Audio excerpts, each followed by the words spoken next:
how to change taskbar color and transparency on Windows 11.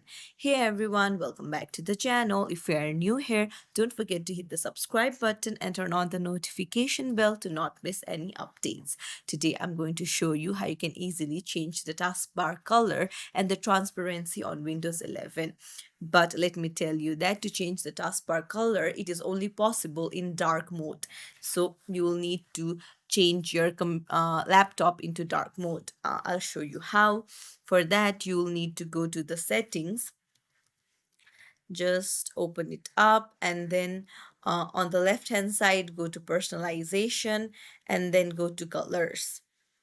So here you can see choose your mode option. So make sure you set it to dark, and then you'll be able to see various colors that you can choose from. You can see as a tap on the colors, the taskbar color changes. And now for the transparency effect, you just have to toggle on the transparency effects option. And that's it. It's as simple as that. If you found this tutorial helpful, don't forget to like and subscribe to our channel for more tips and tricks. Thank you for watching.